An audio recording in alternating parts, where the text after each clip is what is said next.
vamos a dar inicio a la clase de hoy. Primero, por favor, vamos a llamar lista. César Alvis. Buenas noches. Buenas noches, Zulema. César Alvis. Presente, licenciado. Juan Marcelo Bazeto. Presente, doctor. Alberto Calizaya.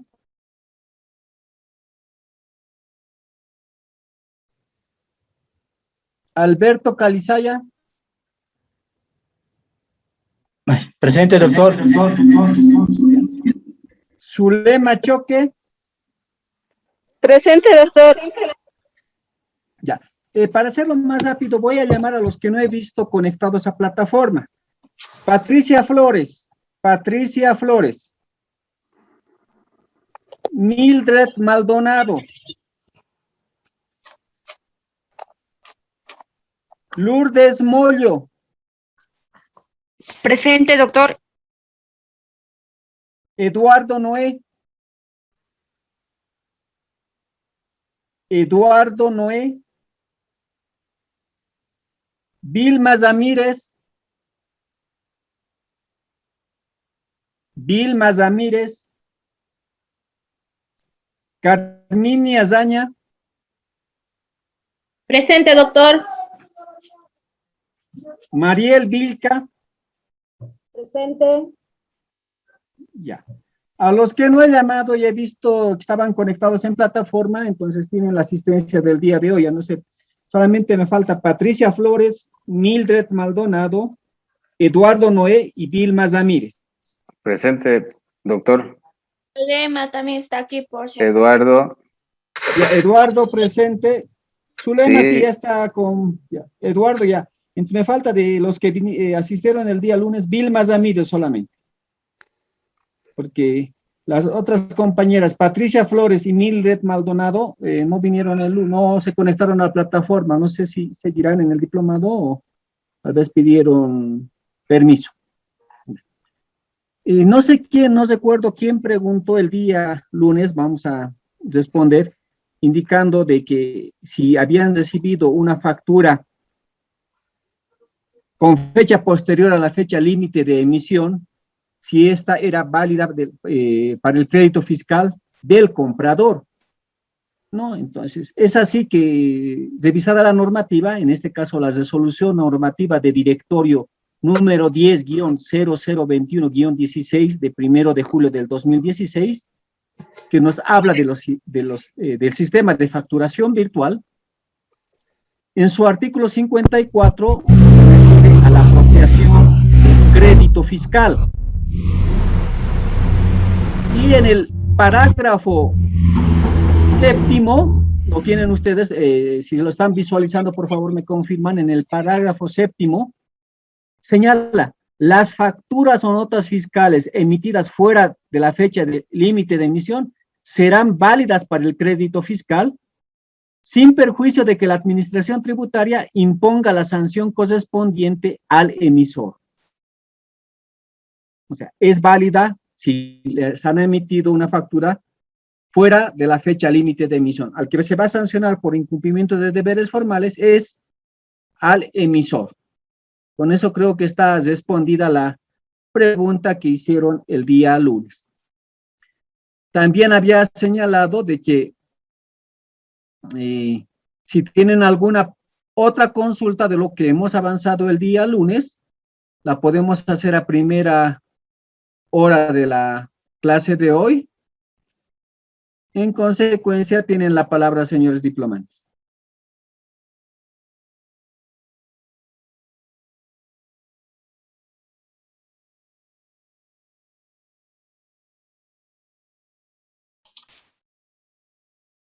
Doctor, buenas noches. Buenas César le noches, habla. César. Sí, con respecto a la primera clase, tenía una duda en el momento en que se tocaba el tema del debido proceso. Cuando Ya, nos decía adelante. usted que los sujetos pasivos tienen derecho a la defensa en cualquiera de las etapas, ¿Cuáles eran esas etapas? ¿Era que puedas repetir? Lo único que le alcanzó a escuchar era que en el proceso de ejecución. Ya. Por favor. Ya, hay el procedimiento que se va a llevar ante la administración tributaria, ¿no? Vamos a hacer el primer ejemplo netamente ante la administración tributaria. Y vamos a un procedimiento de determinación, ¿no? Un procedimiento de determinación o de fiscalización, lo vamos a ver más adelante a detalle, se va a iniciar con la notificación de la orden de fiscalización. Entonces, ahí el debido proceso, ¿cómo va a empezar?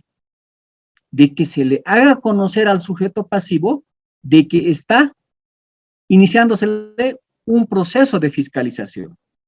¿Y cómo debe ser esta comunicación? Con una de las formas de notificación prevista en el Código Tributario, y eso también lo vamos a avanzar a detalle. Podemos hacer una notificación personal, una notificación por cédula, por edicto, una notificación electrónica. Cualquiera de esas formas aplicables al acto administrativo que estamos poniendo en conocimiento del sujeto pasivo, debe cumplir su respectivo procedimiento. Cada forma de notificación tiene su respectivo procedimiento. Una notificación personal es cortísima, pero tiene su procedimiento. Entonces, se va a vulnerar el debido proceso en su elemento, en este caso, derecho a la defensa, si no se le hace conocer el acto administrativo inicial al sujeto pasivo. Esa es en la primera etapa del proceso de fiscalización, ¿no? Avanza el proceso de fiscalización y se va a emitir la vista de cargo. La vista de cargo, que es un acto preliminar, donde se va a establecer preliminarmente cargos al contribuyente. En este caso, notificado el sujeto pasivo, tiene el derecho de presentar descargos. Y vamos con otro ejemplo, con otro elemento del debido proceso, en este caso, valoración de descargos, ¿no? Si la administración tributaria no valora los descargos presentados por el sujeto pasivo, ya estamos hablando de una segunda etapa de este proceso, está vulnerando el debido proceso por la falta de valoración de los descargos, ¿no? Le notifican al sujeto pasivo con la resolución determinativa. La resolución determinativa concluye todo el proceso de determinación, ¿no? Y el sujeto pasivo impugna ante la autoridad judicial o ante la autoridad administrativa. En esa impugnación también se va a abrir una etapa probatoria. Entonces, ahí también el sujeto pasivo puede verse vulnerando en su garantía al debido proceso si la autoridad judicial o la autoridad administrativa que está conociendo la etapa de impugnación no valora los descargos, no valora la fundamentación, no analiza correctamente las cuestiones planteadas por él. Ha concluido la etapa de impugnación judicial o administrativa y sigue existiendo un adeudo tributario que debe pagar el sujeto pasivo. Entonces, todos los antecedentes van a retornar a la administración tributaria. Y como hay un adeudo, ¿qué va a hacer el sujeto pasivo? La administración tributaria va a iniciar la etapa de ejecución tributaria. Etapa de ejecución tributaria que consiste en el cobro de la deuda tributaria. Entonces, ahí también se le puede vulnerar al sujeto pasivo si ese inicio de la ejecución tributaria no es notificada correctamente. Vamos al primer ejemplo, ¿no? No ha sido notificada correctamente. O el sujeto pasivo pide prescripción porque ha transcurrido muchos años desde ocurrido el hecho generador. Y en consecuencia también puede ser vulnerado. Por eso, a eso me refería, que este debido proceso puede ser invocado como vulneratorio de sus derechos del sujeto pasivo en cualquier etapa del procedimiento administrativo e incluso de la vía de impugnación judicial o administrativa. Doctor, bueno, doctor, muchas gracias. Ya, adelante. Doctor, una pregunta, Marcelo Barreto es mi nombre. Quería preguntarle acerca de las notificaciones. Usted habló de la notificación y que esté correctamente notificado. Tengo un expediente que después de tanto insistir me prestaron o me dieron copia legalizada de la carpeta y he encontrado una notificación sin firma del contribuyente, solamente con un testigo y el oficial asignado al caso, diciendo que está recibida la notificación y que el contribuyente se negó a firmar, sin embargo, nunca fue notificado. ¿Cómo se toma eso? Juan Marcelo, te corto la pregunta y no la vayas a responder ahora, porque eso a detalle lo vamos a ver notificaciones. En otros diplomados, notificaciones lo ven en 15, 20 minutos. Y nosotros notificaciones lo vamos a ver mínimo en una clase, hora y media vamos a avanzar notificaciones. Y me vas a reiterar tu consulta y vamos a ver a detalle qué firmas tiene, dónde se ha dejado la notificación por cédula. Ustedes tal vez preguntan, ahí el testigo de actuación es un funcionario de la administración tributaria, es otro funcionario. ¿Está bien? ¿Está mal? ¿Rompe el principio de imparcialidad? ¿No? Todo eso lo vamos a ver en la etapa de notificaciones. Juan Marcelo, te pido, vuelvas a reiterar la consulta cuando estemos viendo el tema de notificaciones. ¿Algo más sobre lo avanzado? Otra consulta, doctor. Buenas noches. Omar, primero, por favor. Sí. La siguiente ¿Ya? consulta, la anterior clase víamos sobre el tema, por ejemplo, daba un ejemplo sobre la construcción, donde el tema de que ellos hacen sobre base presunta o sobre base cierta cuando ellos fiscalizan.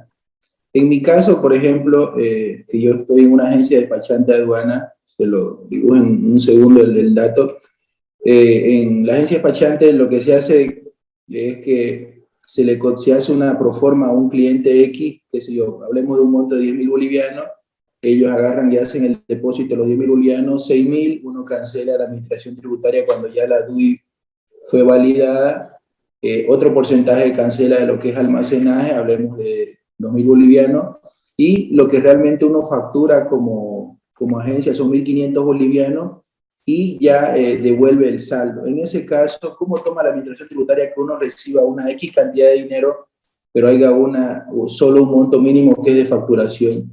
Ahí, ¿cómo lo toma? Dice, estás recibiendo mucho dinero, pero facturas esto, digamos. Eso no sé si es válido o ellos no entran en ese ámbito de ver los estados de cuenta, los bancos fiscales, porque eso entra a fiscal, digamos, que es el banco, ¿no? Es un depósito, ya sea de una tercera persona o del mismo importador. Esa era mi consulta, doctor. La administración tributaria tiene la facultad de pedir un reporte a las entidades financieras de los ingresos que tuvieras. Entonces, en este caso, son 10.000 los ingresos que has recibido de tu cliente. Pero tú puedes hacer una proforma, un detalle, donde firme también tu cliente, indicando cuáles son los conceptos de esos 10.000. Y si de esos 10.000 solamente estás cobrando 1.500 bolivianos por tus servicios, entonces eso es la base imponible para determinar el IVA y tal, y posteriormente si hubiera utilidades en el IUE. Pero eso tienes que tener el respaldo, un detalle de gastos, porque la administración tributaria va a asumir que esos 10.000 son por los servicios prestados. Tienes que resguardar, documentarte, y también, ¿no? Adicionalmente, estás haciendo pago de la DUI, 6.000 bolivianos. Entonces, también tienes que relacionar. Entonces, en tu detalle tendrás que decir 1.500 bolivianos por servicios, 6.000 por el pago de la DUI, 1.000 bolivianos por almacenaje, y el saldo con otro documento de devolución, ya sea por devolución en efectivo o también por una transacción bancaria. Siempre tienes que documentar. La administración tributaria, repito, presume que esos 10.000 son tus ingresos por servicios prestados. ¿Había otra consulta de alguna diplomante por ahí? Sí, doctor, Carmiña le habla. Ya, Doctor, la Carmiña, anterior clase, usted nos había indicado que existen tres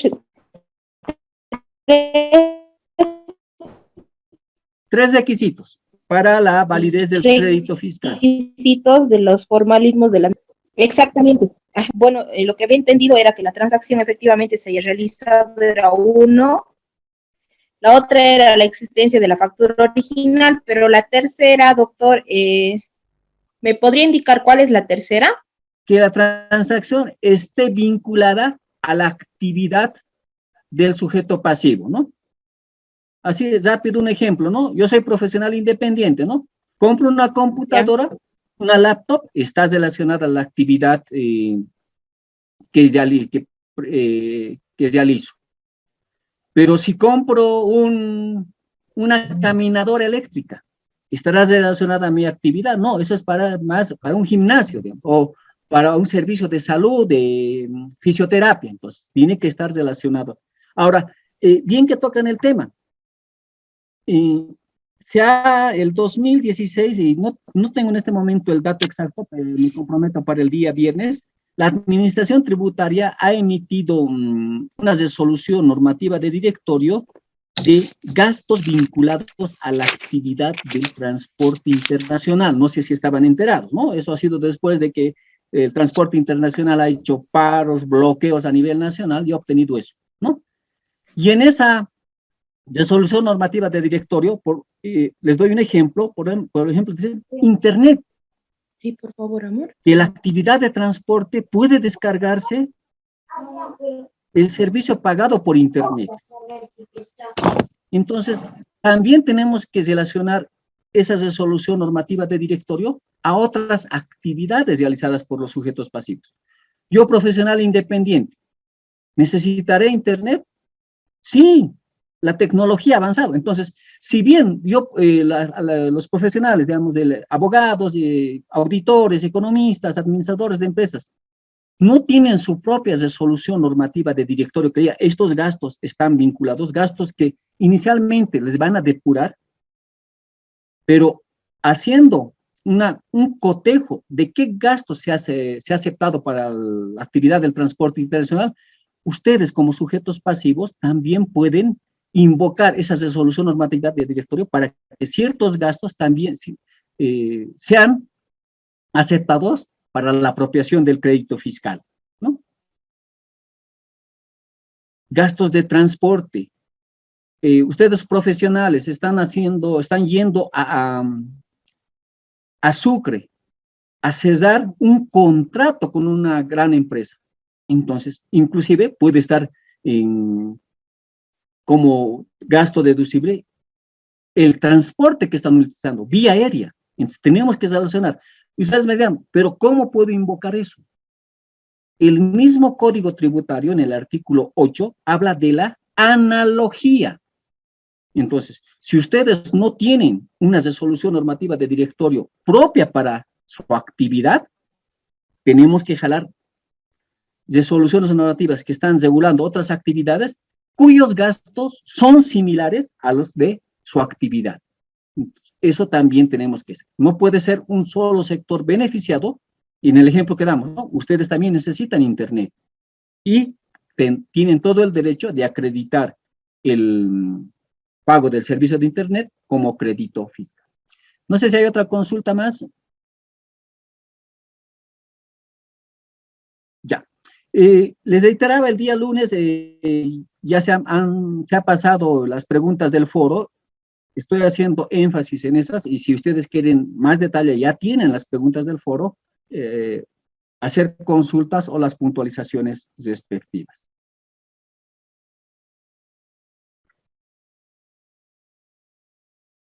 En la anterior clase habíamos avanzado hasta el artículo 123, si no me equivoco, que es de la irretroactividad de la ley, ¿no? En 3 materias se permite que la ley pueda tener o pueda ser aplicado para atrás, para hechos generadores o rectifico, para contravenciones cometidas en fecha anterior a la vigencia de la nueva ley.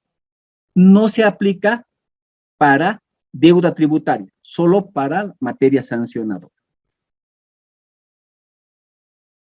Acá, si ustedes quieren tener más material, pueden ingresar a la página del Tribunal Constitucional, donde tenemos todas estas sentencias que se han pronunciado sobre la irretroactividad de la ley.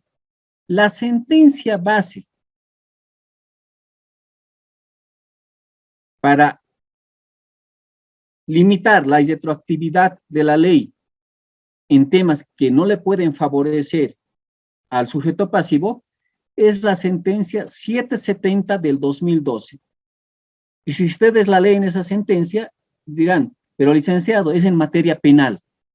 Esa sentencia 770 del año 2012, sentencia constitucional plurinacional, es la sentencia que ha servido de origen, de referencia a la sentencia 1169. La sentencia 1169 del 2016, guión S3, S3 significa que lo ha emitido la sala tercera del Tribunal Constitucional, otro emite la sala segunda, la sala primera. En cambio, en la sentencia constitucional 770 lo ha emitido toda la sala plena, ¿no? Entonces, esta sentencia 1169 del 2016 es la primera sentencia que habla de retroactividad en materia tributaria, que toma como base la sentencia 770, que es en materia penal, ¿no?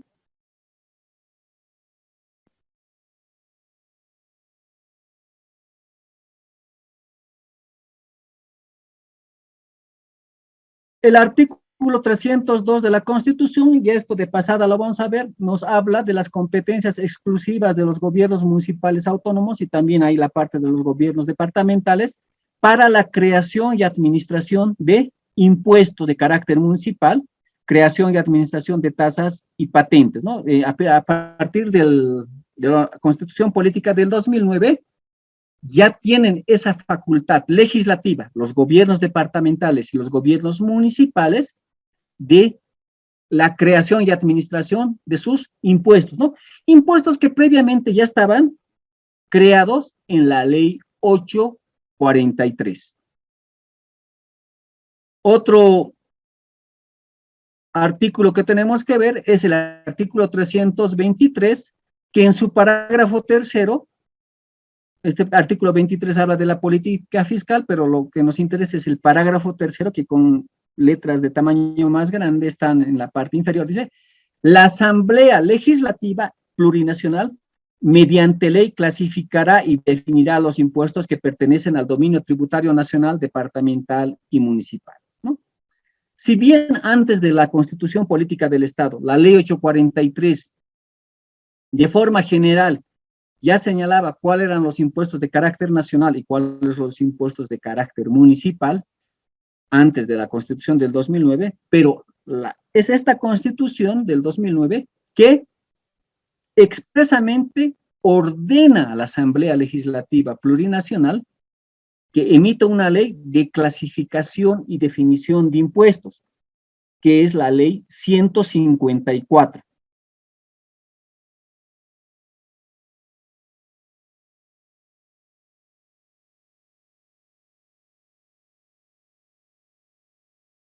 Estos temas los estamos viendo a la rápida porque son más de índole legal. Lo que sí quiero hacer en énfasis es en este artículo 410 de la Constitución Política del Estado, ¿no? Su título señala primacía y reforma de la Constitución. Y vamos a dar lectura en su parágrafo segundo. La Constitución es la norma suprema del ordenamiento jurídico, ¿no? Por eso, reitero, hemos avanzado debido proceso, verdad material y retroactividad de la ley, que está ¿dónde? En la Constitución. Por eso, cuando queramos reclamar uno de estos aspectos, vamos a citar la Constitución, porque es la norma suprema y goza de primacía frente a cualquier otra disposición normativa. O sea, nuestra Constitución, ustedes lo han ido a ver en sus carreras, en pregrado, la Constitución está por encima de las leyes, por encima de los decretos, por encima de los reglamentos, ¿no? El bloque de constitucionalidad está integrado por los tratados y convenios internacionales en materia de derechos humanos y las normas de derecho comunitario ratificados por el país, ¿no? Aquí ustedes me dirán, pero ¿por qué tenemos que hablar del bloque de constitucionalidad? Que se refiere a tratados y convenios internacionales en materia de derechos humanos, ¿no? ¿Qué convenio en materia de derechos humanos hay, no? ¿O qué entidad ha sacado? La Convención Americana de Derechos Humanos. Aunque ustedes no lo crean, en procesos administrativos, en procesos de impugnación, citan a la Convención Americana de Derechos Humanos, sobre todo el artículo 8, que habla del derecho a la petición. Entonces, este bloque de constitucionalidad está al mismo nivel, a la misma jerarquía de la constitución política del Estado. Y también nos habla de normas del derecho comunitario. ¿A qué derecho comunitario se refería? A ver, les voy a dar una pista, sobre todo en el ámbito aduanero.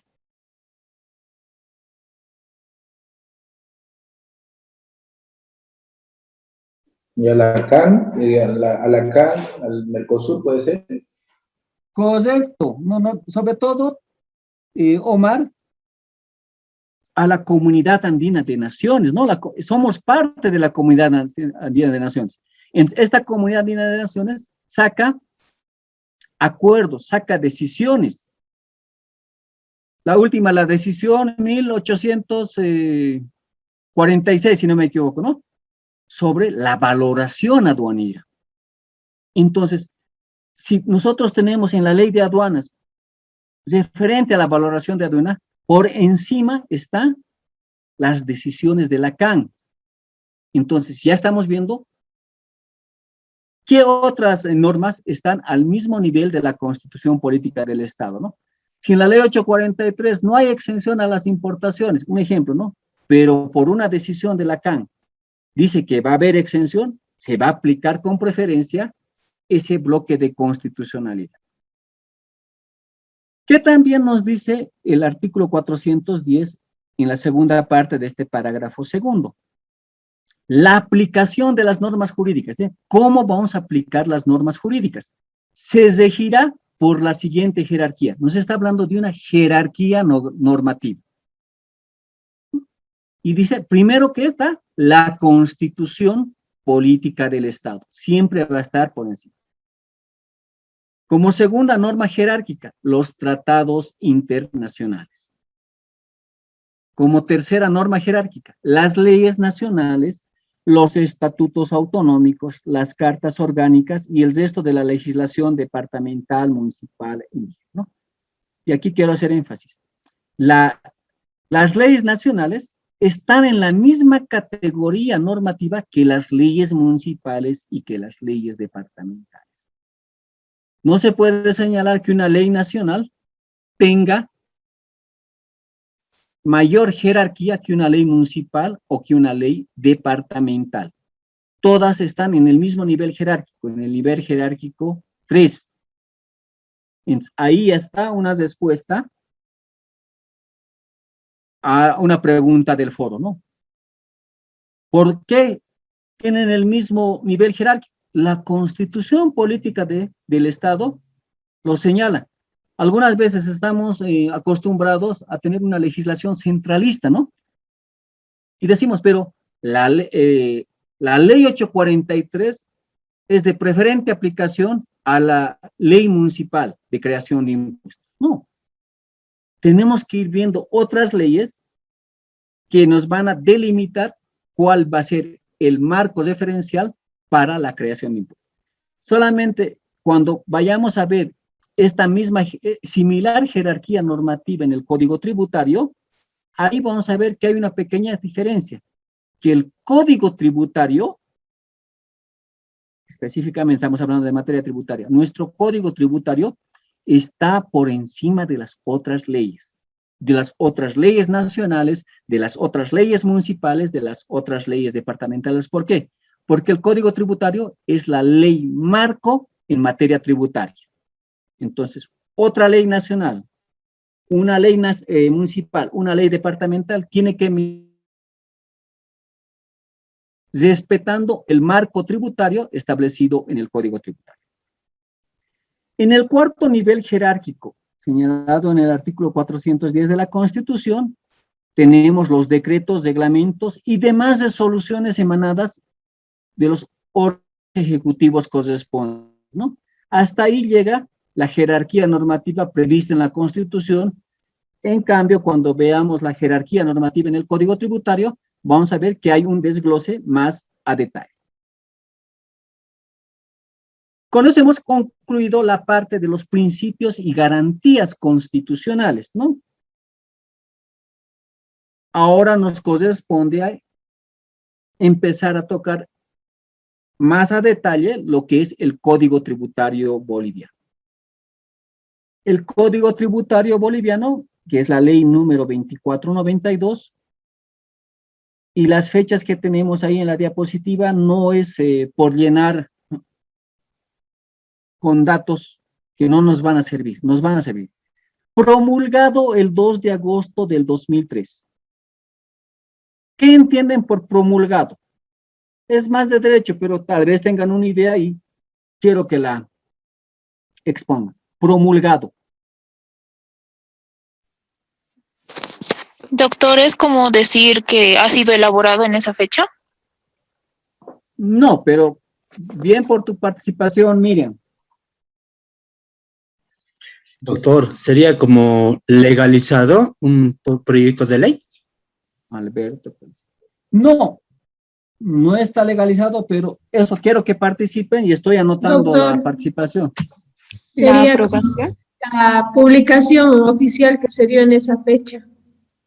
Silvana García. Y no porque después tenemos otro término que dice publicado, pero gracias por tu participación, Silvana.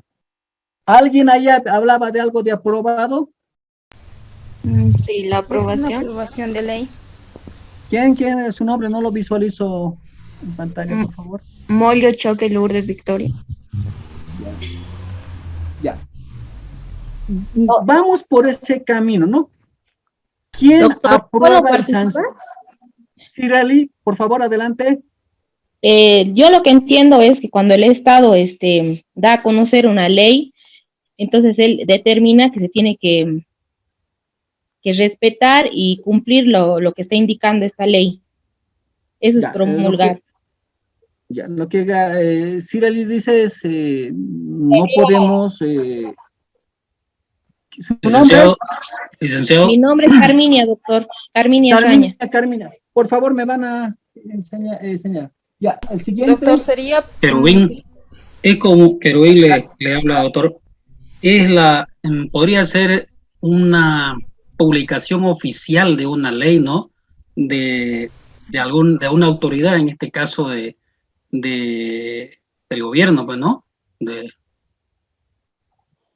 No, porque miren, tenemos promulgado, publicado y vigencia, ¿no ve? Doctor, buenas noches.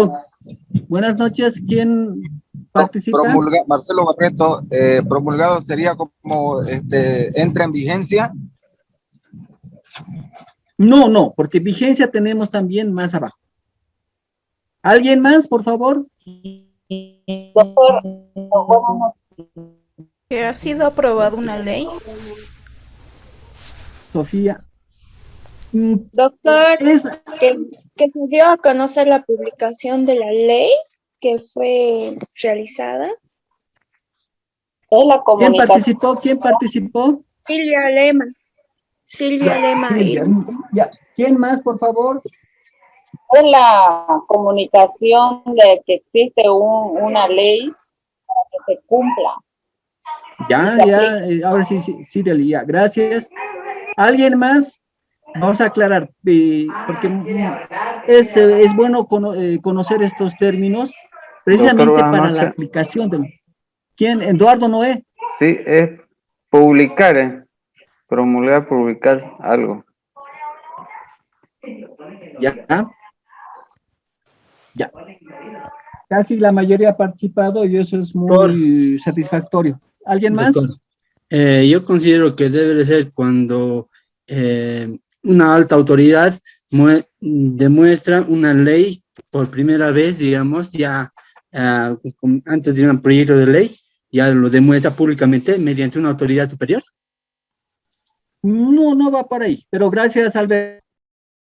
Ya, Doctor, buenas tenemos noches. diferentes... ¿Quién habla, por favor? Rolly le habla, Rolly Mendoza. Ya, Rolly, adelante. Promulgar es algo, publicar para que se cumpla, para que las personas cumplamos. Ya, gracias por la participación. No, tenemos diferentes criterios. Alguien dijo de aprobar, va en esa dirección. Una ley, ¿quién la emite? La Asamblea Legislativa Plurinacional, ¿no? Ahí se elabora, ahí se hace la discusión, ¿no? Cuando esa ley está en consenso en la Asamblea Legislativa Plurinacional, la Asamblea Legislativa lo que hace es sanciona la ley. Esa ley está sancionada. Hasta ahí cumplió su labor legislativa. Esa ley sancionada las remite a Presidencia del Estado. ¿Para qué? Para que el presidente del Estado, en este caso el licenciado Luis Arce Catacora, firme la ley. Y al momento de que está firmando la ley, se denomina promulgación. La firma de la ley que remite la Asamblea Legislativa a Presidencia del Estado es promulgación. Podemos decir, la suscripción de la ley por parte del presidente del Estado. Esa es la promulgación. No, en el anterior año, ustedes han de recordar, había leyes que la presidenta, la entonces presidenta de la Cámara de Senadores, Eva Copa, mandó a la señora Yanine Áñez para que promulgue, para que firme. Y la señora Yanine Áñez no firmó. Entonces, es la misma Constitución Política del Estado. Cuando el presidente del Estado, en 10 días, no observe o no firme la ley, no la promulgue, ese es el término técnico correcto, ¿quién la va a promulgar excepcionalmente? Es el presidente o la presidenta de la Asamblea Legislativa. Entonces, pero la regla, quien promulga, quien firma, quien suscribe la ley, es el presidente del Estado.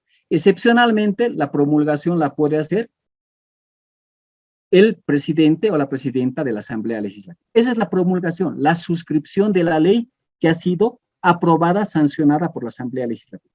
Entonces, nuestro código tributario ha sido promulgado, ha sido suscrito, firmado por el presidente de entonces, el fecha 2 de agosto de 2003. Y la promulgación no implica que ya se va a aplicar esa ley. Viene una siguiente etapa, la publicación de la ley. Leyes y decretos supremos, ¿dónde deben publicarse? ¿Dónde se publican? ¿En qué? ¿Se publica en un periódico? ¿Se publica en un internet? ¿En redes sociales? Doctor, en la Gaceta Oficial. En la Gaceta Oficial, doctor. En la Gaceta Oficial. Ya, ¿quiénes participaron, por favor? Eduardo. Ivana. Eduardo Noé, ¿quién más? Sofía Ramírez. Ivana.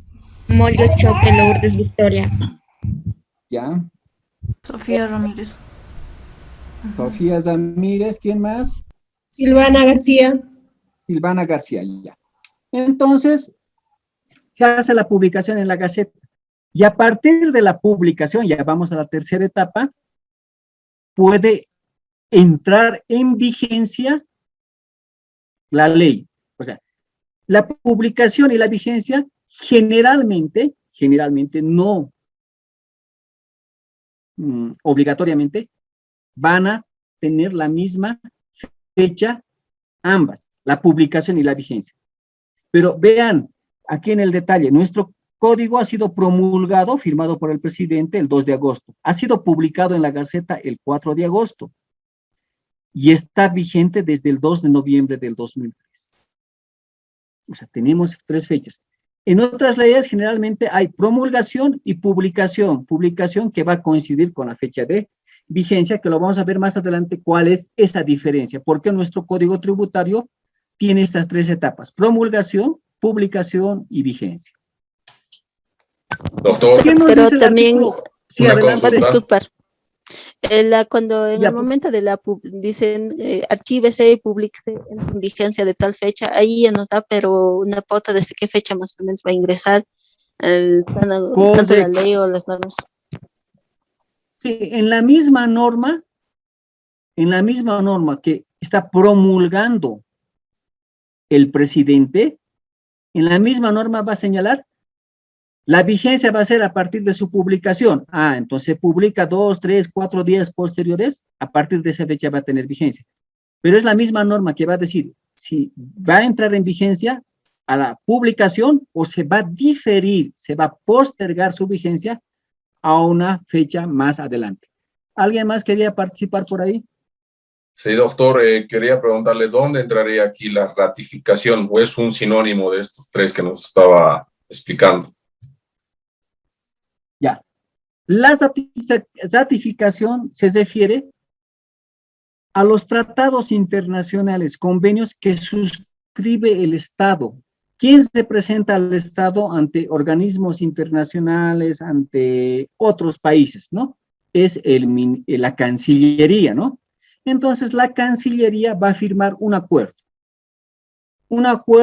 para evitar la doble imposición con Argentina, ¿no? Va a decir, si tus connacionales en Bolivia están produciendo utilidades, como son tus connacionales, primero tú los vas a cobrar en Argentina, y si después hay una diferencia del porcentaje de la utilidad de la renta, recién evitamos que en dos países se imponga un tributo al sujeto pasivo. Ese acuerdo que han firmado las cancillerías de ambos países va a pasar a la Asamblea Legislativa. La Asamblea Legislativa va a analizar si ese acuerdo, ese convenio, está conforme a la Constitución Política del Estado. Y si está conforme a la Constitución Política del Estado, ese acuerdo va a tener la categoría de ley. Entonces, ¿qué va a hacer? Lo que hemos dicho, lo mismo, o el mismo procedimiento. La Asamblea Legislativa va a sancionar la ley que aprueba el acuerdo con la República de Argentina. Esa ley de aprobación de ese acuerdo, el ejemplo que estamos dando, lo va a pasar al presidente del Estado para que el presidente lo suscriba, que se llama en términos técnicos, para que lo promulgue. Eso es la ratificación. La ratificación va a ser cuando la Cancillería, a nombre del Estado boliviano, suscriba acuerdos, convenios con otros países u otros organismos internacionales, y ese acuerdo, para que sea aplicado, tiene que tener la ratificación por la Asamblea Legislativa, ¿no? Ojo, no todos, hay excepciones. La CAN es un organismo supranacional, aunque otros van a decir no, pero el criterio que maneja el docente es supranacional. ¿Qué implica ese criterio de supranacional? Que las decisiones, los acuerdos que emita la CAN en materia aduanera no necesitan ratificación del Estado boliviano, sino el mismo acuerdo, la misma decisión va a decir, esta decisión va a entrar en vigencia, digamos, están firmando todos los delegados ante la CAN de cada país, lo han firmado el 1 de febrero, y van a decir, este acuerdo va a entrar en vigencia dentro de la comunidad de los países miembros de la Comunidad Andina de Naciones de aquí a 6 meses. Entonces llega la fecha, porque se tiene que también socializar a las aduanas y todo eso, no necesita ratificación. Es la única organización del acuerdo comunitario que no necesita ratificación de las decisiones de los acuerdos que emita, no necesita ratificación de la Asamblea Legislativa. ¿Por qué no necesita? Porque se señala que los países miembros de la CAN han delegado parte de su facultad legislativa, ¿no? Entonces, los demás acuerdos sí necesitan ratificación previa de la Asamblea Legislativa. Es así, César, ¿no? Sí, César. Gracias, doctor, Ya. gracias, muchas gracias. Antes de César, ¿quién participó? Por favor, no logré anotar. Una Zulema, dama fue. doctor. Zulema, doctor. Zulema, ya. Ya está bien, gracias.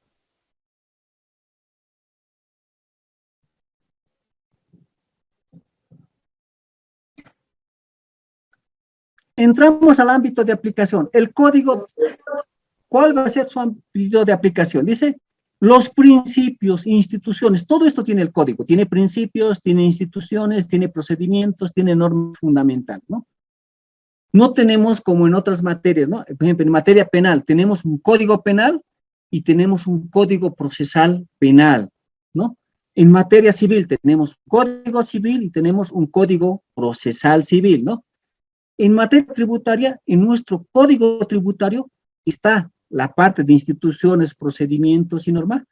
Digo, instituciones y normas fundamentales y principios, también está la parte procedimental, lo que en derecho llamamos la parte sustantiva y la parte adjetiva, ¿no? Estas disposiciones van a regular el régimen jurídico del sistema tributario boliviano, y aquí está énfasis, ¿no? Adelantándonos a lo que ya vienen a ser las autonomías, aplicables a todos los tributos de carácter nacional, departamental, municipal y universitario. Personalmente no conozco que haya tributos de carácter universitario, ¿no? Y no les conviene a las universidades públicas tener tributos. ¿Por qué? Porque habría una fiscalización de la Asamblea Legislativa y ellos no quieren inmiscuirse en esto para objeto de resguardar su autonomía.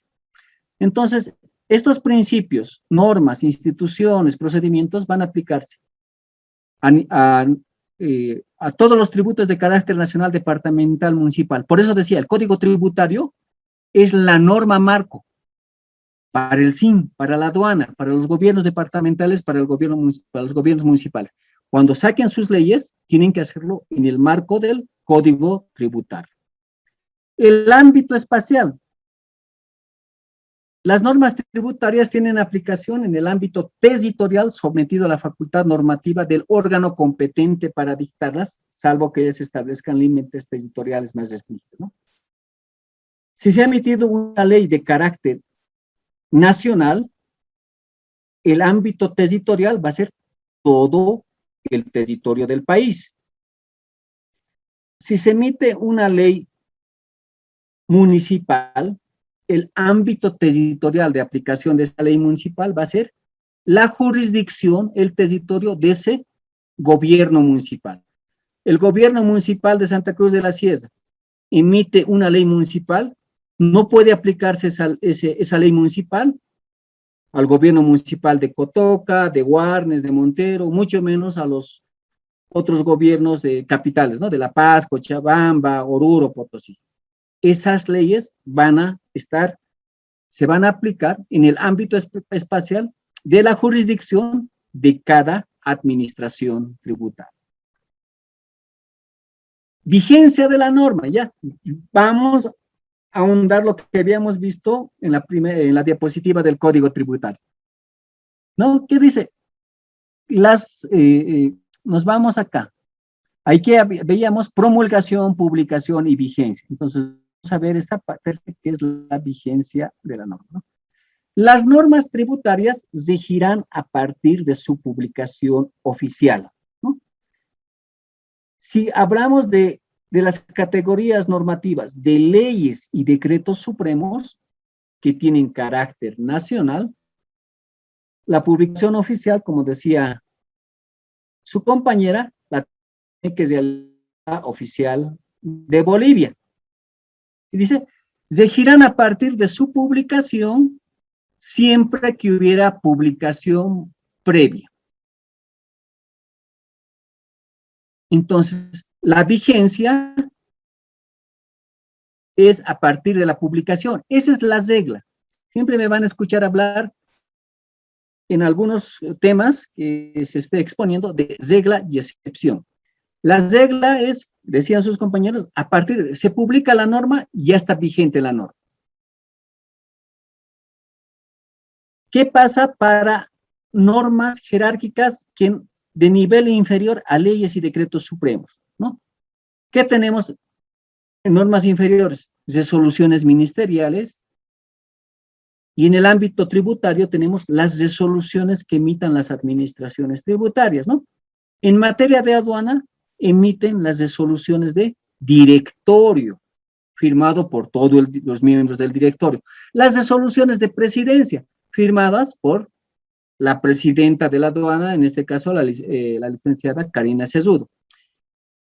En el ámbito en la administración tributaria del Servicio de Impuestos Nacionales, ¿no? Emiten las resoluciones normativas de directorio que deberían estar firmadas por todos los miembros del directorio, también hay resoluciones administrativas de presidencia firmadas por el presidente de esa institución. Para que tengan vigencia. Sí, quieren, adelante. Querubín, adelante. Yo una consulta le hago respecto a este tema de la publicación. Si bien hemos visto en algunos diarios que indica comunicado de prensa, ¿ya? Y, por ejemplo, para la aplicación de una resolución normativa de directorio emitida por impuestos nacionales, entonces no podemos aplicar hasta que no salga la publicación oficial. O sea, quiero que me explique que diferencie entre la publicación oficial y un comunicado de prensa. Ya. Primero, el comunicado de prensa, como su nombre lo dice, está comunicando algo. No es una norma jerárquica.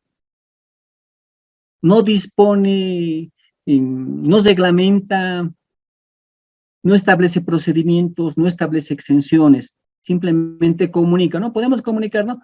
Que se está prorrogando el pago de la presentación de los estados financieros del IUE hasta el 30 de mayo, ocurrió, ¿no? Puede salir un comunicado, pero previo a ese comunicado se ha emitido una resolución que ha dispuesto la prórroga. Con el comunicado estamos informando, estamos comunicando que hay la prórroga, pero tiene como antecedente una resolución que ha dispuesto la prórroga, ¿no? O puede ser un comunicado reiterativo, ¿no? Se comunica a los sujetos pasivos del Servicio de Impuestos Nacionales que está en vigencia la resolución normativa de directorio por la cual están obligados a actualizar sus datos de correo electrónico. Es un recordatorio. Ese es el comunicado, la diferencia, ¿no? Este comunicado puede ser publicado en prensa, puede estar publicado en la página web de la Administración Tributaria, puede estar publicado en cuentas de Facebook, de Instagram. No tiene una obligación de estar publicado en determinado medio de prensa, electrónico, digital, físico, ¿no? Lo que me refería era, ¿qué pasa con esas resoluciones? Adelante, ¿está satisfecho con la Sí, correcto, respuesta porque o tiene alguna duda? sí, correcto, licenciado. Lo que yo podía, más bien lo que tenía esa incógnita era sobre que algunas veces los comunicados de prensa se pronuncian primero antes que la resolución, ¿no? O la publicación oficial. No podría darse eso. Siempre tiene que ser, porque estaríamos vulnerando la vigencia de la norma. Si la norma no está vigente, no ha sido publicada previamente, el comunicado no tendría razón, porque se estaría refiriendo a una norma aún no vigente. Puede ser que la resolución normativa sea publicada en la razón, en el deber, en los tiempos, y en determinadas secciones del periódico también haya comunicados, ¿no? Para que muchas veces tenemos un poco de necesidad de leer algo largo, ¿no?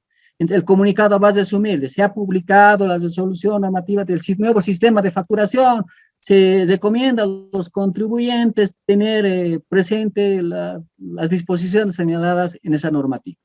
No puede tener un comunicado fecha, publicación anterior a la vigencia de la norma.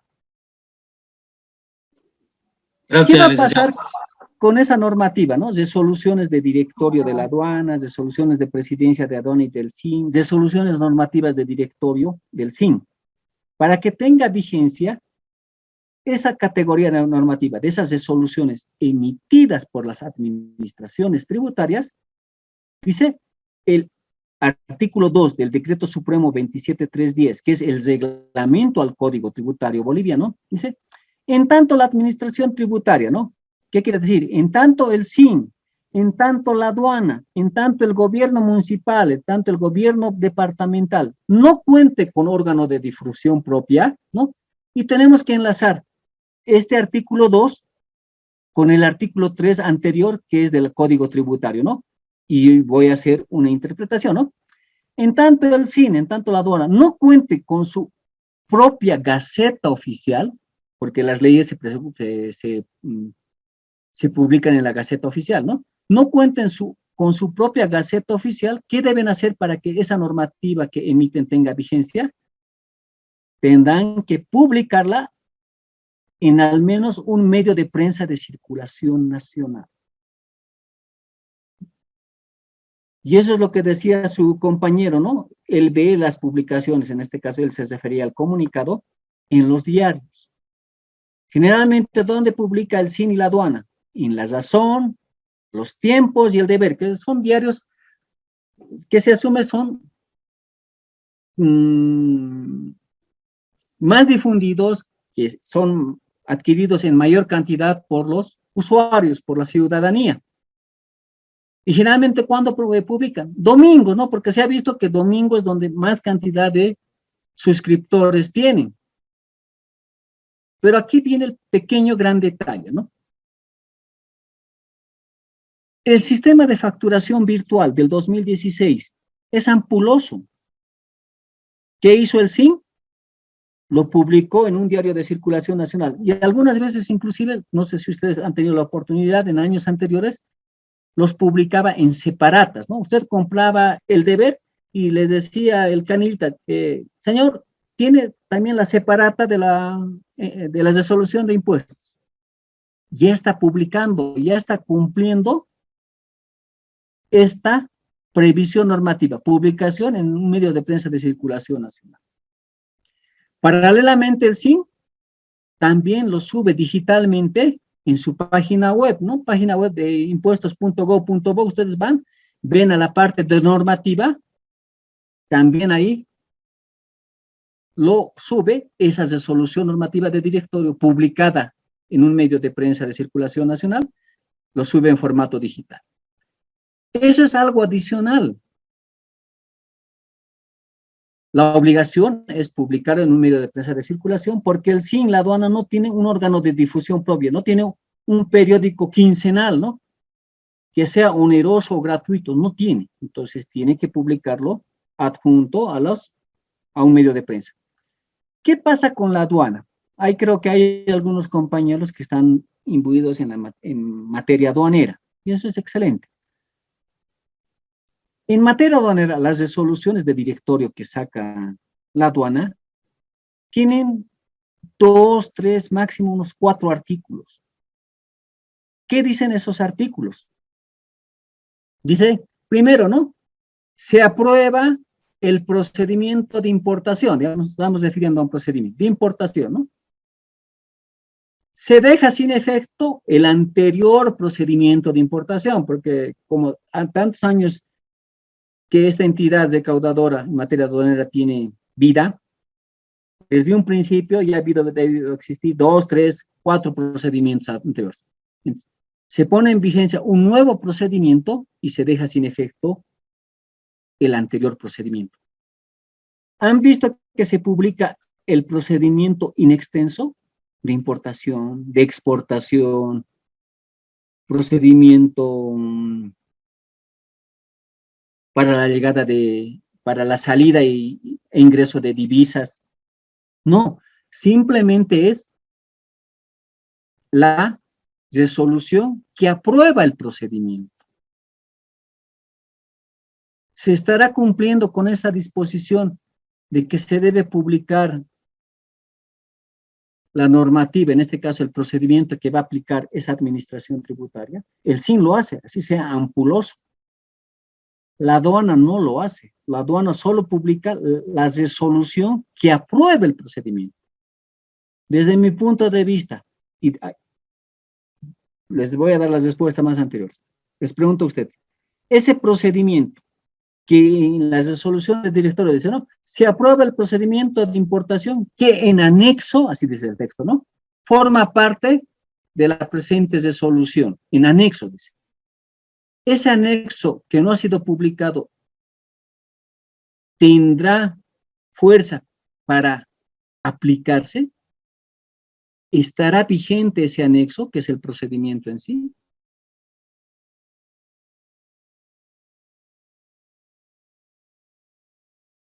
reiteramos, ¿no? Se aprueba el procedimiento de importación que forma parte en anexo.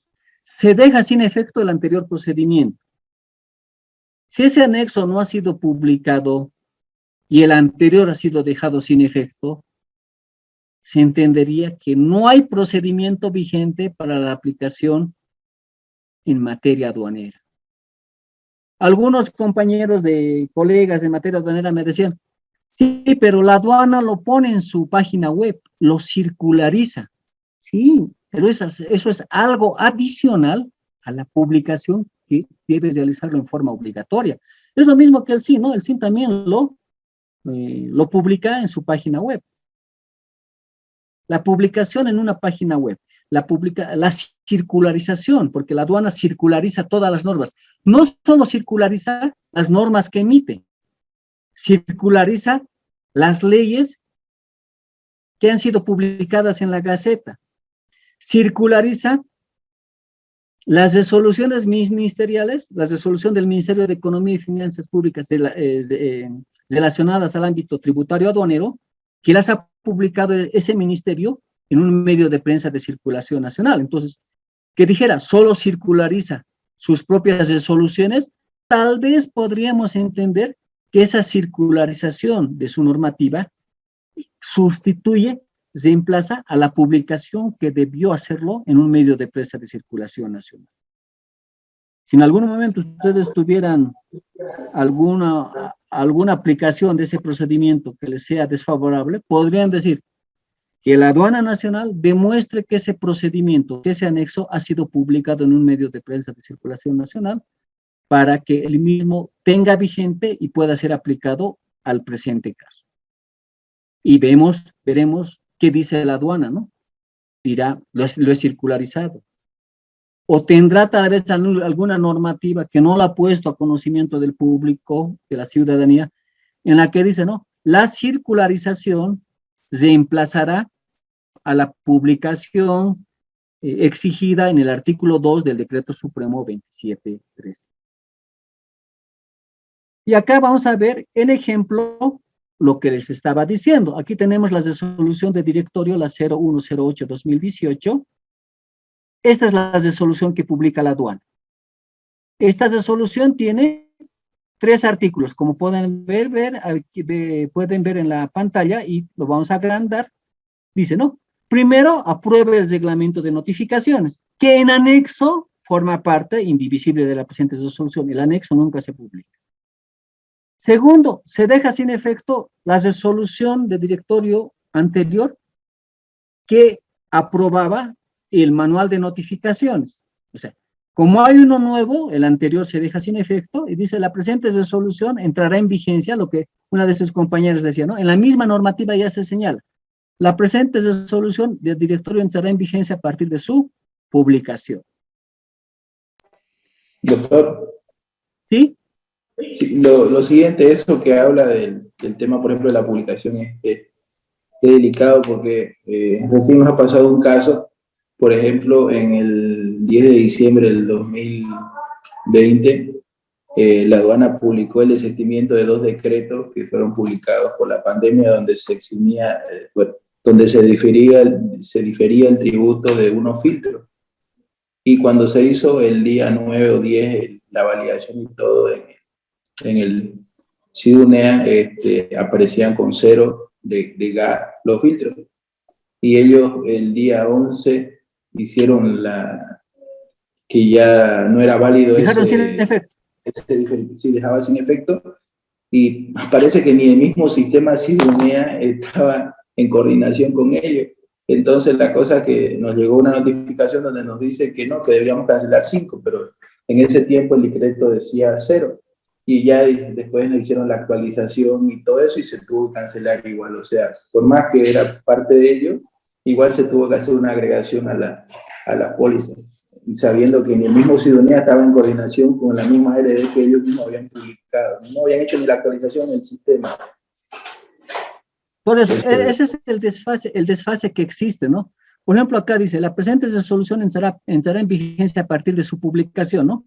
Entonces, se ha aprobado un nuevo manual, se ha dejado sin efecto el nuevo manual, Y bajo la óptica de la aduana, entenderíamos que el anexo ha sido publicado en su página web, ha sido circularizado. Pero si hacemos seguimiento a esta resolución es del abril 26, creo que era un día jueves. Se ha publicado el día domingo 30, ¿no? La resolución. Y el anexo recién ha sido subido a la página web de la aduana 5 días hábiles posteriores. Es decir, que 5 días la aduana no tenía un manual para notificar, porque ni siquiera inmediatamente se publica la resolución de directorio, que hemos visto que son de 3 artículos en este caso, inmediatamente ya debería subir a su página web el anexo, el procedimiento, el manual, el reglamento. Tiene que pasar días adicionales.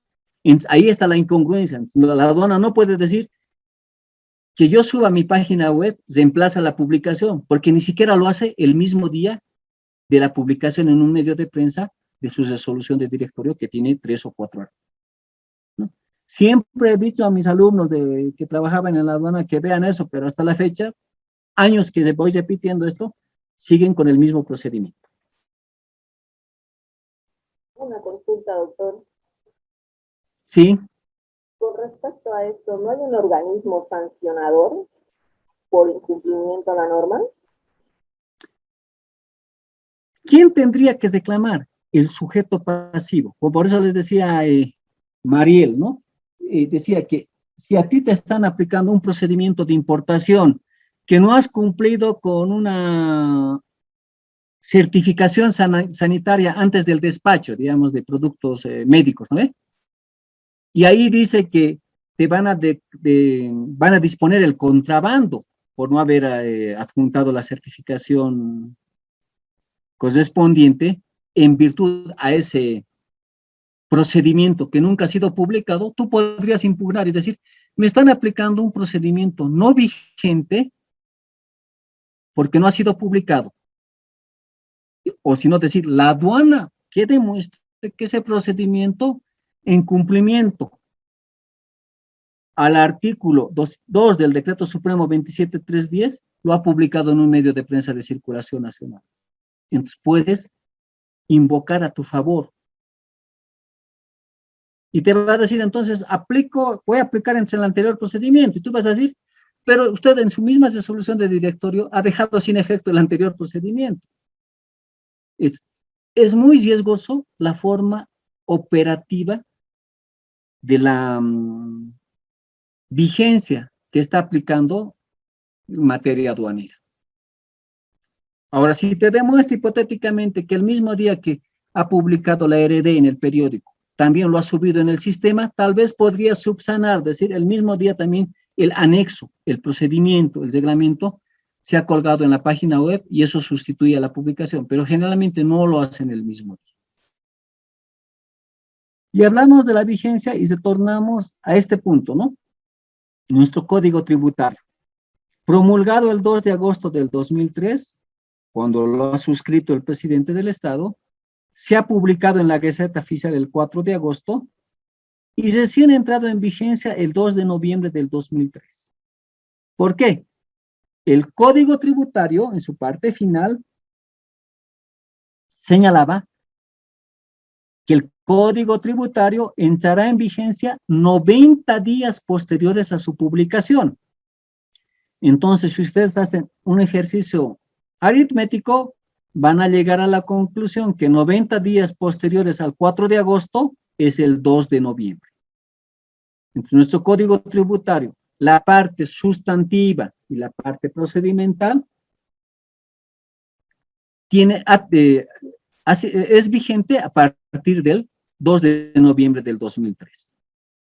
Pero aquí viene algo importante que solo sucede en nuestro código. Nuestro código también tenía disposiciones transitorias. ¿Por qué digo tenía? Porque una disposición transitoria tiene vigencia un determinado tiempo, no tiene vigencia indefinida. ¿Qué vigencia transitoria era esa? del programa transitorio, voluntario y excepcional, comúnmente conocido como condonación, perdonazo, ¿no? Entonces, la disposición de nuestro Código Tributario, Ley 2492, tenía disposiciones transitorias. ¿Y qué decía el mismo Código Tributario? Que las disposiciones transitorias van a entrar en vigencia a la fecha de su publicación del Código. En nuestro Código Tributario, la parte principal ha entrado en vigencia el 2 de noviembre. La parte de las disposiciones transitorias ha entrado en vigencia a la fecha de publicación.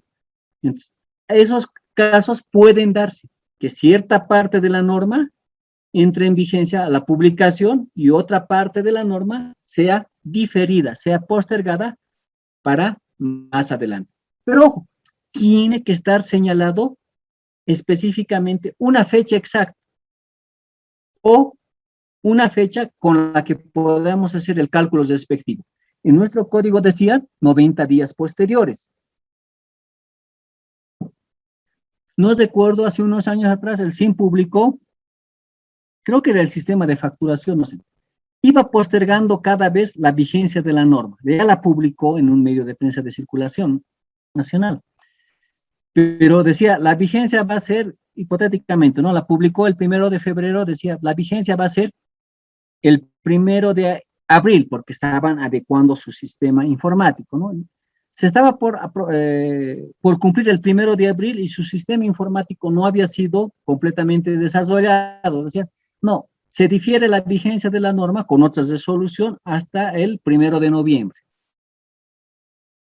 Pero luego sacaron otra resolución que decía, la vigencia de las resoluciones, vamos a hacer un ejercicio hipotético del sistema de facturación virtual, va a ser cuando se dicte otra resolución que señale tal aspecto. Y era algo incierto. La vigencia de la norma no puede ser incierta. Tiene que decir una fecha determinada o decir 6 meses adelante, para que nosotros podamos hacer el cómputo. En ese sentido, el SIN cometió un error al poner una fecha incierta, es decir, va a entrar en vigencia cuando por otra resolución se comunique este aspecto. Hay instituciones grandes como el SIN, la aduana, que cometen error para la vigencia de la norma, ¿no? Pero si nosotros como sujetos pasivos conocemos bien la norma, podemos aprovechar eso para que sea a nuestro favor.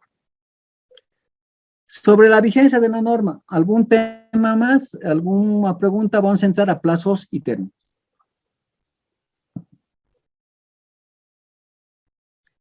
Plazos y términos. Dirán ustedes, licenciados, estamos en el artículo 4. No vamos a avanzar todo el Código Tributario, sino lo que es más aplicable a los procedimientos tributarios. Y las cosas que son más importantes, que a ustedes les va a servir en el ejercicio profesional de su empresa. He visto el perfil de los diplomantes, he visto ahí gerentes, subgerentes. Satisface al docente que tengamos esa calidad del auditorio en esta versión. Los plazos relativos a las normas tributarias se computarán de la siguiente forma, ¿no? Nos habla de 2 escenarios principales. El primer escenario nos habla de 2 subescenarios. Dice los plazos en meses. ¿Cómo se va a computar? De fecha a fecha, ¿no?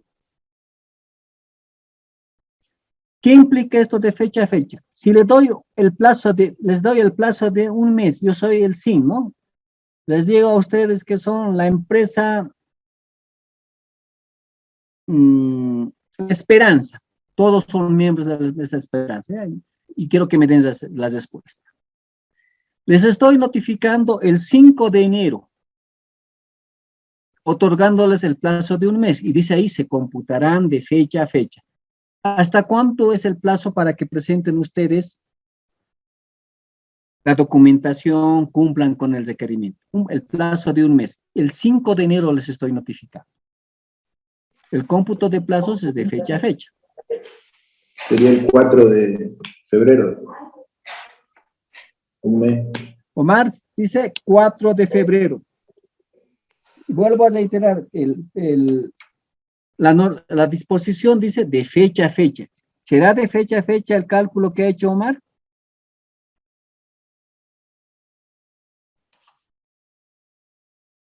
Doctor, debería ser días corridos, ¿no? De fecha a fecha, coincido con lo que dice 4 de febrero.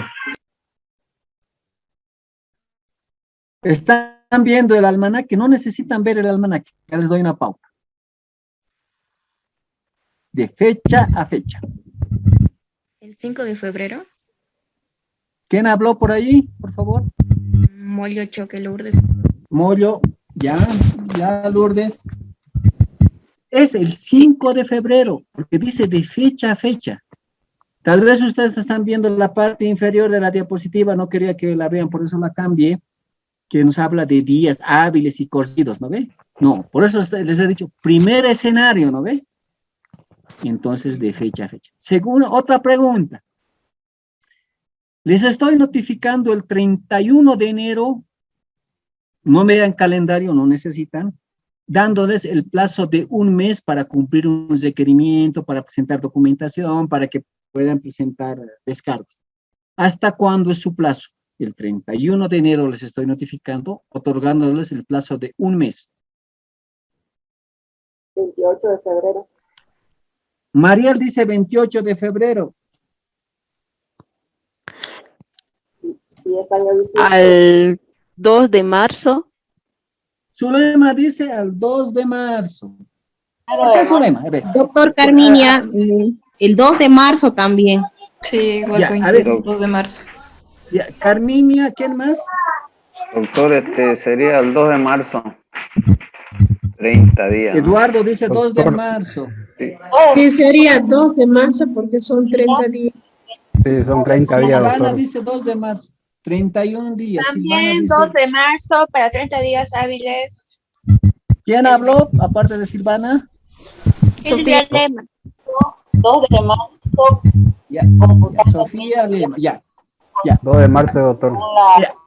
Son 30 días, Carmen. Ya. ¿Y la norma qué dice? No, los plazos en meses se computarán de fecha a fecha. La fecha. ¿Quién dijo al principio 28 días? Al 28 de febrero diré, perdón. ¿Quién habló? ¿Alguien dijo? La única persona que... Mariel dijo 28, al 28 de febrero, ¿no? Por lógica, los demás compañeros que dijeron 1 de marzo, 2 de marzo, tendrían la razón, por lógica. ¿Por qué? Están viendo tal vez un mes financiero, ¿no? 30 días, ¿no? Entonces, al 31 de enero le están sumando 30 días y que va a llegar al 2 de marzo, 3 de marzo, ¿no? Esa es la lógica. Pero el Código Tributario, ¿qué nos está diciendo? Si en el mes de vencimiento, en este caso, ¿cuándo vence el mes? Sería febrero, ¿no? No hubiera el día equivalente, se entiende que el plazo acaba el último día del mes. Entonces, si el 31 de enero yo, Administración Tributaria, les he notificado y les he dado el plazo de un mes, tendría que ser hasta el 31 de febrero. ¿Hay 31 de febrero? No. Entonces, se retrocede hasta el último día del mes. ¿Cuál es el último día del mes? 28 de febrero. Si fuera bisiesto, 29 de febrero, ¿no? Pues, entonces, 29 ustedes claro, entonces ustedes por lógica hubieran dicho, mi plazo vence el 2 de marzo. Lo voy a presentar el primero, inclusive con un día de anticipación. No, leamos la norma. Por lógica debería ser 2 de marzo, pero la norma ya te está diciendo específicamente, si no hay de equivalente, el plazo acaba el último día del mes. El otro subescenario del numeral 1 dice, cuando se fija en años, el plazo se entenderá siempre como años calendario. Entonces es similar al plazo de meses, ¿no? Si yo el 2 de enero les estoy dando el plazo de un año, no hay plazos de un año, pero tal vez en internaciones temporales, en materia aduanera, ¿no? Podemos tener de importación de equipos de perforación en materia minera, hidrocarburífera, que tienen que estar 2 o 3 años. Entonces, si el plazo es en años, se entenderá como siempre años calendario. ¿Cuánto es el plazo, el año calendario? No el año financiero. ¿Cuántos días tiene el año calendario? 365 días. Y si fuera bisiesto, 366. Entonces, ahí tenemos, nos dan un plazo, el 5 de enero, tenemos que sumarle 365 días. Entonces, ese es el escenario de los plazos en meses y años, ¿no? Tenemos otro escenario que es los plazos en días. Plazos en días que tiene dos subescenarios, ¿no? Que dice, cuando el plazo no exceda de 10 días, en otras palabras, cuando el plazo otorgado por la administración tributaria sea hasta 10 días, se van a computar en días hábiles administrativos. Pero si el plazo que la administración tributaria otorga al sujeto pasivo supera los 10 días, 11, 12, 15, 20, 30, estos días se van a computar en días cocidos, ¿no? Un ejercicio para ustedes. Yo soy administración tributaria y les estoy dando el plazo de 11 días. Les estoy dando el plazo de 11 días. ¿Les conviene que les dé el plazo de 11 días? O ustedes dirán, no, señor funcionario de la administración tributaria, no quiero 11 días, deme 10 días de plazo. ¿Cuál es más conveniente para ustedes? De 10 días. 10 días. 10 días. 10 días. No considera los hábiles. Ya que serían dos Porque semanas. son días hábiles. Silvana, Noé, Omar, a ver si voy a anotar. Noé, Omar, ¿quién más estaba por ahí? Eduardo, Noé. Eduardo, Noé, sí, está Omar, Silvana más estaba por ahí. Alberto. Eso es lo que tenemos que conocer. ¿Quién más? Alberto. Querubín, doctor. ¿Quién más? Zulema, doctor. Ya, Zulema Choque. Querubín, doctor. Querubín, ¿ya? Y eso es lo que quiero que sepan. Muchas veces el sujeto pasivo, el contribuyente común, ya tiene información en el área tributaria, ¿no? Y antes no teníamos plazos previstos en la normativa tributaria, eran plazos discrecionales que el funcionario de la administración tributaria otorgaba, ¿no? Le iba a notificar al sujeto pasivo con un requerimiento, le decía, tiene 10 días de plazo, ¿no? Y el sujeto pasivo le decía, no, licenciado, no me va a alcanzar 10 días, deme 15. Y el funcionario le decía, ya, te voy a dar 12 días. Y el contribuyente feliz ha obtenido 2 días más. ¿Ha obtenido 2 días más o le han quitado 2 días? Le han quitado. Por eso, es importante, por eso que le digamos a nuestro contribuyente, ¿no? Es decir, hasta 10 días es hábiles. Y se te van a dar más de 10 días que tendrían que darte de 15 para arriba, ni 11, y más aún si estamos dentro de los feriados de carnaval, ¿no?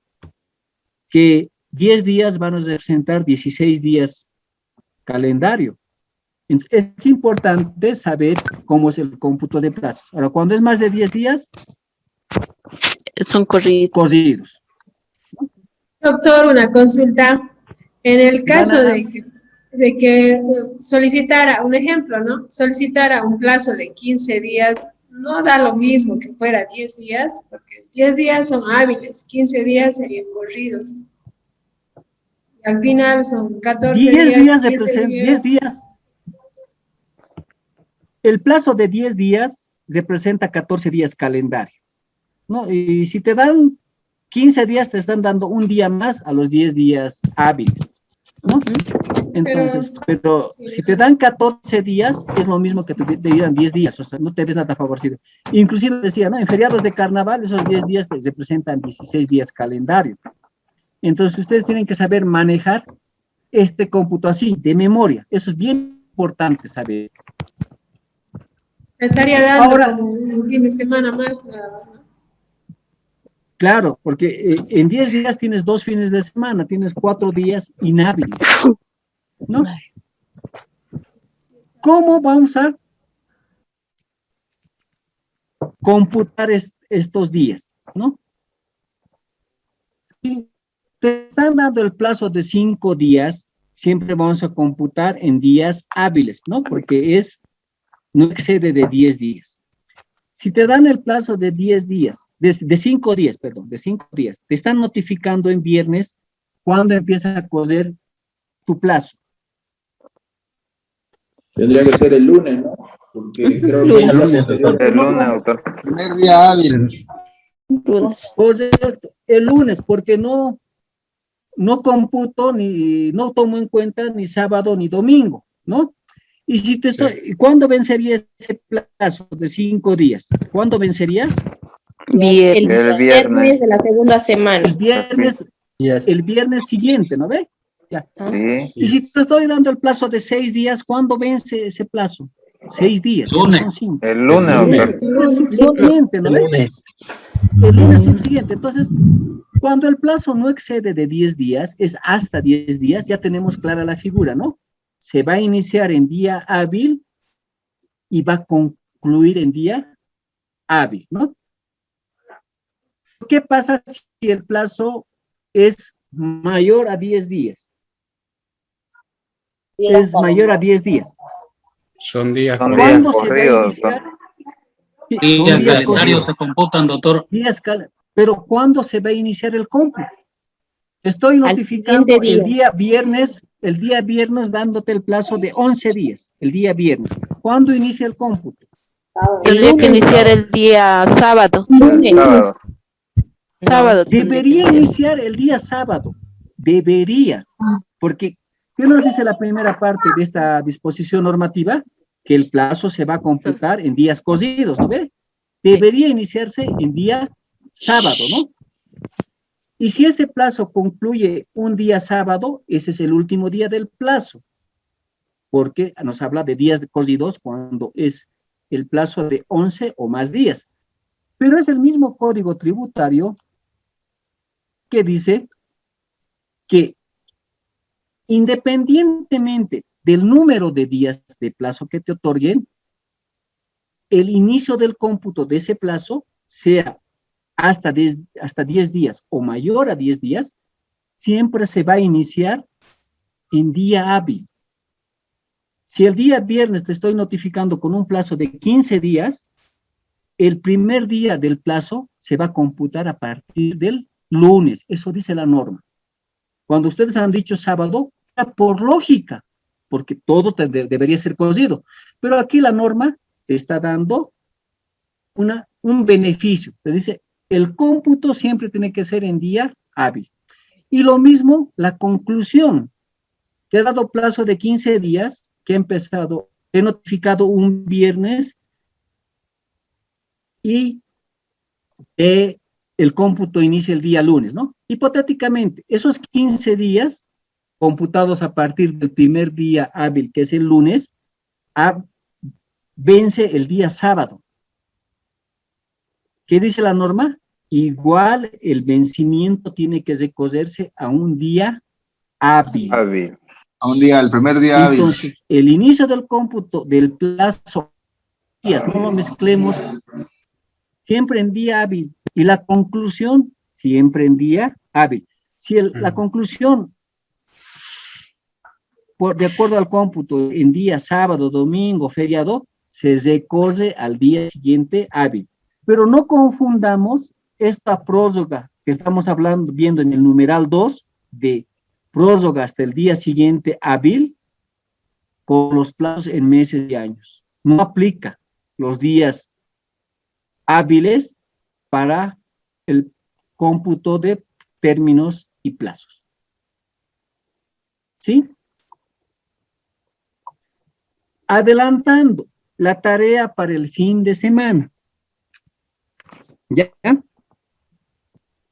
luego lo vamos a desarrollar el día lunes, vamos a retroceder un poquito a plazos y términos, pero ya quiero que tengan tiempo para ver cómo es el cómputo de plazos en materia civil,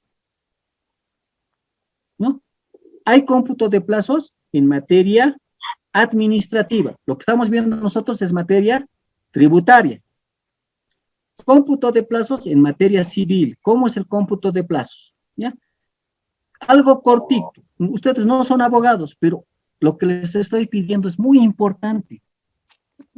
Porque ese cómputo de plazos... Doctor, disculpe, ¿esta tarea va a ser para la próxima semana o por correo?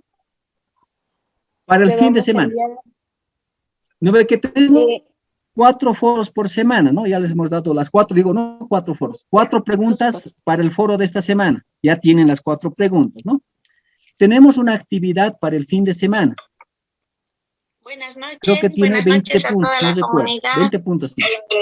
¿Cómo estás? Esos 20 puntos van a ser cómo es el cómputo de plazos en materia civil. Buenas noches. Ustedes dirán, no, pero el licenciado, disculpe ahí. Buenas noches, ¿quién habla? Buenas noches. No sé si fue intencionada la apertura del micrófono o fue un descuido. Ya, pero corta nomás si tienen consultas, ¿no? Cómputo de plazos en materia civil.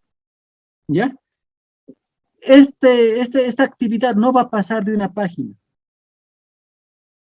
No va a pasar de una página. Va a ser algo cortito y quiero que lo tengan claro porque cuando vean ustedes impugnaciones tributarias más adelante, este cómputo de plazos en materia civil se va a aplicar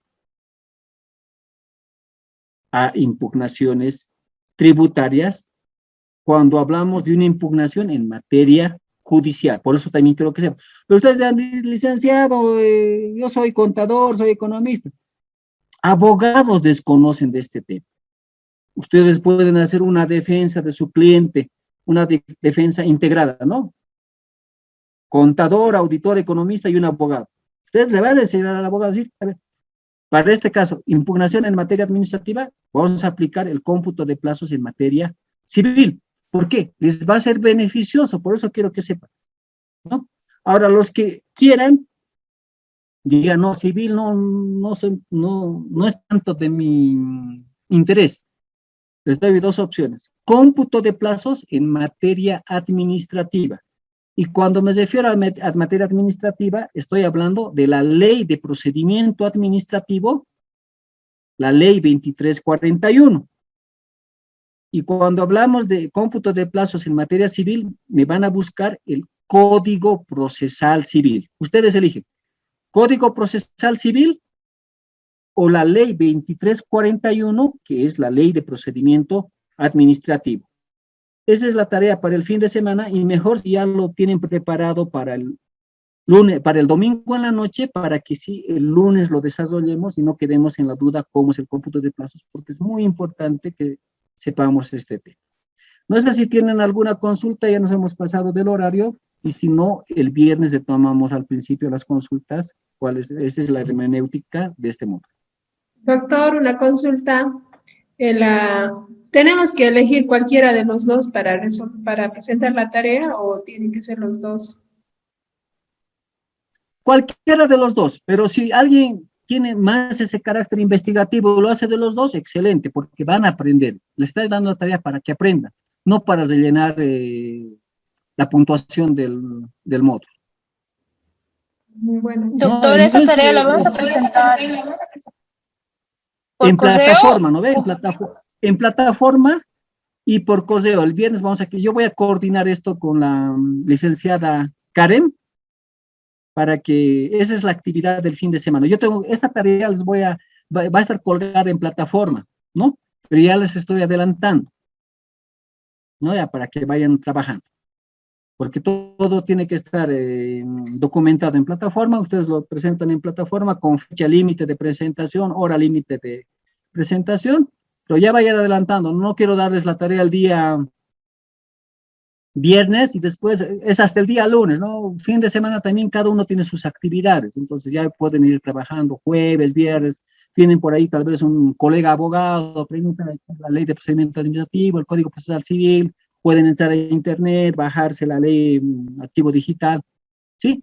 Y si tuvieran alguna consulta, inclusive el viernes hacemos absolvemos la consulta de la tarea, de la actividad para el fin de semana. ¿Sí?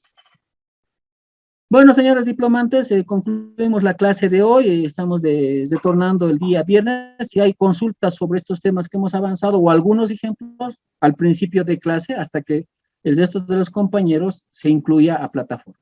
Hasta el día viernes, señores diplomantes. Hasta luego. Hasta luego, doctor. Buenas noches. Buenas. Hasta luego, hasta luego. Buenas noches, doctor. Hasta luego.